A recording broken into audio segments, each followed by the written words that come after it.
మొన్న హైర్ చేశారు, నిన్న ఫైర్ చేశారు. సో, మొన్న ఉద్యోగం ఇచ్చారు, నిన్న పీకేశారు. సో, జనరల్‌గా ఏంటి అంటే, ఈ విధంగా అంటే ఇప్పుడు మొన్న, నిన్న అని కాదు గానీ, జాయిన్ అయిన 2 మంత్స్‌కే, జాయిన్ అయిన 1 మంత్‌కే, జాయిన్ అయిన 4 మంత్స్‌కే, జాయిన్ అయిన 6 మంత్స్‌కే, జాయిన్ అయిన 8 మంత్స్‌కే చాలామంది బ్యాక్‌గ్రౌండ్ వెరిఫికేషన్ ఫెయిల్ అయ్యి, ప్రాజెక్ట్ లేక, రకరకాల కారణాలతో, పెర్ఫార్మన్స్ సరిగ్గా లేక, ఈ విధంగా రకరకాల కారణాలతో కంపెనీ నుంచి బయటకొచ్చేస్తారు. సో, వీళ్ళందరూ ఏం జేస్తారంటే, అంటే ఇప్పుడెలా ఉంటుంది, చాలా డబ్బులు ఖర్చు పెట్టుంటారు ఆ ఉద్యోగం రాడానికి. డబ్బులు ఖర్చు పెట్టిన తర్వాత ఆ ఉద్యోగంలో అంటే ఉద్యోగం వచ్చింది అని అందరికి చెప్పుకొనుంటారు. ఆ తర్వాత పెళ్లి గూడా ఫిక్స్ అయ్యుంటది. చాలా సినారియోస్‌లో జరిగిందండి. పెళ్లి గూడా ఫిక్స్ అయ్యుంటుంది. ఇంకొక నెలలో పెళ్లి అనంగానే వీళ్ళకి ఉద్యోగం అనేది పోయింది. ఉద్యోగం పోయిన తర్వాత అంటే నెలలో పెళ్లి అన్నాక ఉద్యోగం పోతుంది. అంటే రకరకాల సిట్యుయేషన్స్ అప్పు తీర్చాలి, తీసుకొచ్చిన అప్పు తీర్చాలి. రకరకాల సిట్యుయేషన్‌లో ఉన్నప్పుడు వాళ్ళ ఉద్యోగం అనేది సడెన్‌గా ఈ విధంగా పోయింది. ఇప్పుడు వాళ్ళేం జేస్తారంటే, ఇప్పుడు ఎలా ఉంటుందంటే అప్పుడు సిట్యుయేషన్ చాలా ఘోరంగా ఉంటుంది.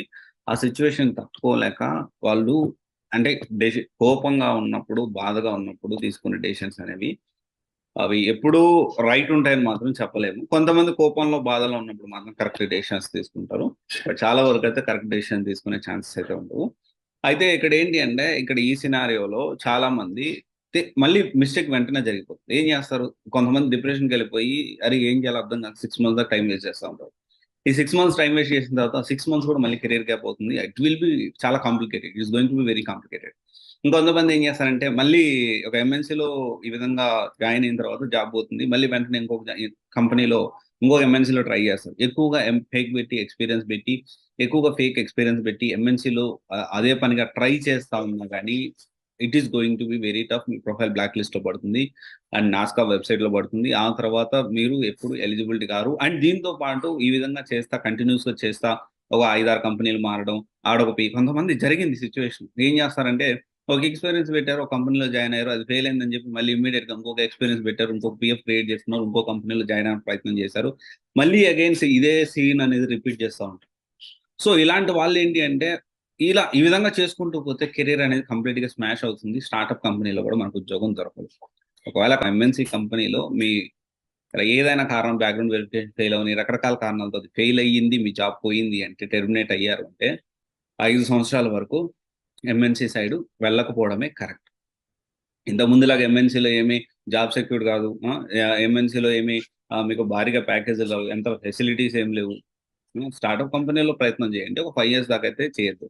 అండ్ డెసిషన్ తీసుకునేటప్పుడు చాలా వైస్‌గా తీసుకోండి. తొందర పడకండి, కంగారు పడకండి. తొందర ఏం లేదు. సో, తొందరపడి ఎప్పుడు నిర్ణయాలు తీసుకోవద్దు. ఆలోచించే నిర్ణయం అయితే తీసుకోండి. అండ్ ఈ విషయంలో చాలా క్లారిటీగా ఉండండి. ఒకవేళ మీరు ఈ విషయం అంటే వెళ్ళిపోయి ఒకవేళ డిప్రెషన్‌లో ఉండి ఇంకోటి అయ్యారంటే అది ఇంకా మీకు ప్రాబ్లమ్ అయితుంది. So, stay strong. ఎలాంటి సిట్యుయేషన్ అయినా గాని స్ట్రాంగ్‌గా ఉండండి. ఇది మీరు ఎక్కువ ప్రాబ్లమ్స్ వస్తున్నాయంటే మీరు భయపడాల్సిన అవసరం లేదు. అంత స్ట్రాంగ్ మీరవుతారు. లైఫ్‌లో అంత ముందుకి మీరు వెళ్ళగలుగుతారు. అండ్ నేనిప్పుడేమంటానంటే, ఇప్పుడు మనం ఒక దెబ్బ తగిలిందనుకోండి, నెక్స్ట్ టైమ్ ఆ దెబ్బని తట్టుకునే కెపాసిటీ అనేది మనకుంటుంది. అదే దెబ్బ తగలకుండా లైఫ్ అనేది స్మూత్‌గా వెళ్తుందనుకోండి, so, there is no chance. మనం అంటే ఒక కొత్త లెసన్‌ని మనం నేర్చుకోలేము. నా లైఫ్‌లో చాలా దెబ్బలు తగిలాయి కాబట్టి చాలా నేర్చుకున్నా. ఇంకా తగులుతూనే ఉన్నాయి. సో, అంటే it means that God is trying to teach me. ఇంకా లెసన్స్ నేర్పిస్తున్నాడు. నాకు ఇంకా లెసన్స్, ఇంకా పాఠాలు నేర్పిస్తున్నాడు. ఇంకా స్ట్రాంగెస్ట్ పర్సన్ అవ్వు. ఇంకా బెటర్‌గా నీ లైఫ్‌ని లీడ్ చెయ్యి. అందుకనే నీకు నేను లెసన్స్ నేర్పిస్తున్నా అని చెప్పి ఇంకా టీచ్ చేస్తా ఉన్నాడు. సో, ఆ విధంగా మనం ఆలోచిస్తే మాత్రం చాలా పాజిటివ్ నోట్‌తోనే ఉంటాం మనము. సో, ఇదైతే ఖచ్చితంగా గుర్తుపెట్టుకోండి. సో, ప్రతి ఒక్క విషయాన్ని పాజిటివ్‌గా తీసుకోగలిగితే డెఫినైట్లీ మీ కెరియర్ అనేది మంచిగా ఉంటుంది. సో, ఇప్పుడు ఇలా జరిగింది. మొన్న హ మొన్న హైర్ చేశారు. ఒక 2 నెలల్లో ఫైర్ చేశారు. ఇప్పుడు ఏం చేయాలి అని బాధపడాల్సిన అవసరం లేదు. So, stay strong. Okay. Thank you. This is Raj signing off CSC guidance private limited. One stop solution for all the above intended courses. Thank you.